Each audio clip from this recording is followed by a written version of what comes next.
Hai anak-anakku tercinta dan semua pemirsa channel Sonia Lazaf. Kali ini kita bertemu dalam muatan pelajaran Bahasa Indonesia kelas 6 di tema 4. Simak baik-baik ya.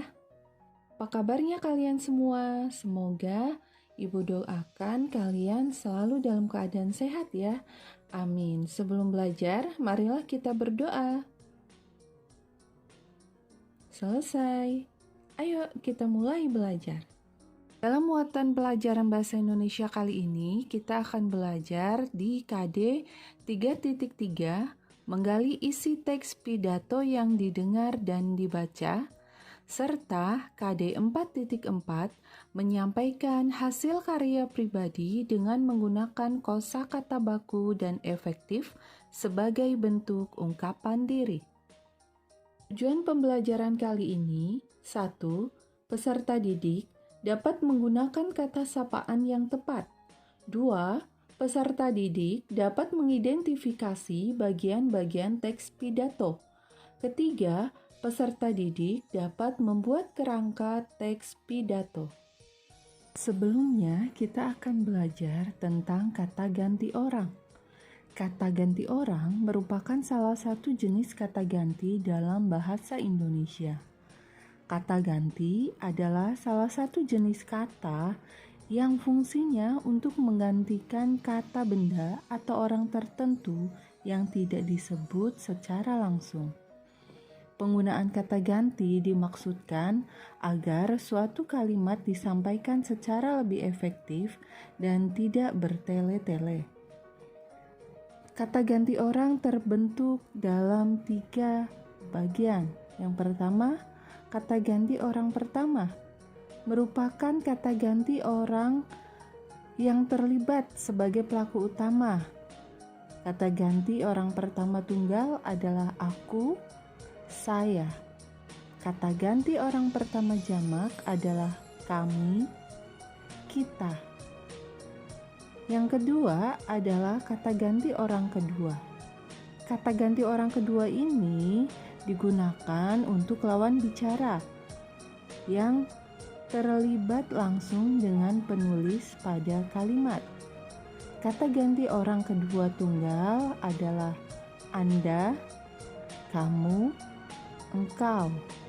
Kata ganti orang kedua jamak adalah kalian. Sekarang yang ketiga, kata ganti orang ketiga. Kata ganti ini digunakan untuk orang lain yang tidak memiliki keterlibatan secara langsung dengan penulis dalam kalimat. Kata ganti orang ketiga tunggal adalah beliau, ia, dia. Kata ganti orang ketiga jamak adalah mereka. Berikutnya kita akan belajar tentang kata sapaan. Kata sapaan adalah kata yang digunakan untuk menyapa seseorang atau pihak kedua, baik tunggal ataupun jamak. Kalimat atau kata sapaan seringkali dipakai dalam sebuah penyampaian kalimat berita, baik di televisi maupun di radio. Kata sapaan itu tidak mempunyai perbendaharaan kata sendiri, tetapi menggunakan kata-kata dari perbendaharaan nama diri dan kata nama kerabat. Ada beberapa jenis kata sapaan. Yang pertama, nama diri, seperti Toto, Nur, dan lain sebagainya yang sering kita sebutkan namanya. Yang kedua, kata yang tergolong istilah kekerabatan, seperti bapak, ibu, paman, bibi, adik, kakak, mas, atau abang. Yang ketiga, gelar kepangkatan, profesi, atau jabatan, seperti kapten, profesor, doktor, sopir, ketua, lurah, atau camat.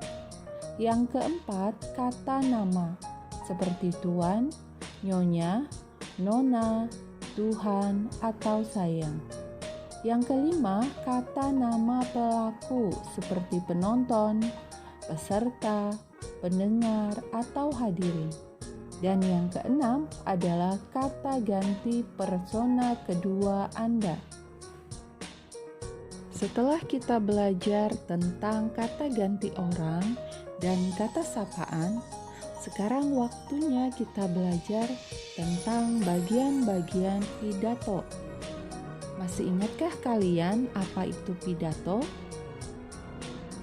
Nah, betul, pidato adalah penyampaian uraian secara lisan tentang suatu hal di depan umum, di depan orang banyak. Pidato memiliki bagian-bagiannya. Ada beberapa bagian yang akan kita pelajari di sini, yaitu bagian pembukaan, bagian inti pidato, dan bagian penutup.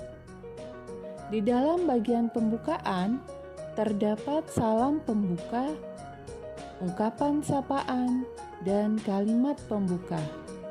Pada salam pembuka, contohnya, Assalamualaikum warahmatullahi wabarakatuh. Selamat pagi. Salam sejahtera untuk kita semua. Dan dalam ungkapan sapaan yang kedua, contohnya, yang saya hormati Ibu Kepala SDN Tanjung Priok 04, yang saya hormati Bapak dan Ibu Guru beserta staf SDN Tanjung Priok 04, dan juga teman-teman seperjuangan saya yang saya cintai.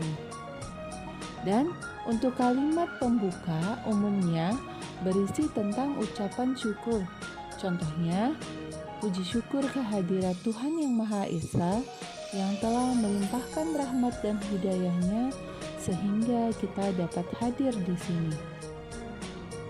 Bagian-bagian pidato yang kedua adalah inti pidato. Bagian inti pidato adalah bagian isi dari pidato. Isi pidato ini memuat gagasan dan pesan yang ingin disampaikan oleh orator atau orang yang akan memberikan pidato. Bagian isi ialah bagian yang berisi materi utama. Hindari penyampaian materi yang sifatnya menggurui. Kemukakan contoh, ilustrasi, dan cerita-cerita ringan yang berkaitan dengan materi utama. Bagian yang ketiga adalah penutup. Bagian penutup berisi simpulan, harapan, himbauan, dan ucapan terima kasih serta permintaan maaf kepada audiens jika ada perkataan yang kurang berkenan di hati audiens. Dan di dalam penutup ada salam penutup. Contohnya, Waalaikumsalam warahmatullahi wabarakatuh. Selamat pagi. Terima kasih. Nah, anak-anak yang Ibu cintai, ini adalah contoh kerangka pidato. Dalam contoh kerangka pidato ini terdapat topik pidato, judulnya, tujuannya, sasaran, serta uraiannya. Di dalam uraian ini terdapat pembuka, isi, serta penutupnya. Kalian pelajari baik-baik ya. Setelah kalian membuat kerangka pidato, kalian akan dengan mudah membuat pidatonya. Ini adalah contoh pidato yang lengkap, yang terdiri dari salam pembuka, pendahuluan, inti, penutup, dan salam penutup. Nah, semoga dengan pembelajaran kali ini, kalian bisa membuat kerangka pidato yang baik dan benar. Dan semoga pidato kalian akan terbaik di kelas kalian. Terima kasih untuk pembelajaran hari ini. Salam sehat, semangat selalu ya. Sebagai bahan evaluasi pembelajaran kali ini, anak-anak dapat menjawab 4 pertanyaan. Sekarang, siapkan alat tulis dan mari kita tulis pertanyaannya. Pertanyaan pertama, jelaskan macam-macam kata ganti orang. Pertanyaan kedua, apa yang dimaksud dengan kata sapaan dan berikan contohnya. Pertanyaan ketiga, jelaskan bagian-bagian teks pidato dan berikan contohnya. Pertanyaan keempat, tuliskan kerangka karangan dengan tema peran siswa di era globalisasi. Setelah menulis pertanyaan, anak-anak dapat menjawabnya dengan baik dan benar. Tulisannya dengan jelas dan rapih ya. Dan jangan lupa kirimkan hasil jawaban anak-anak kepada Bapak dan Ibu guru. Sampai di sini dulu pembelajaran kita kali ini. Terima kasih. Sampai jumpa di pembelajaran selanjutnya. Salam sehat. Semangat!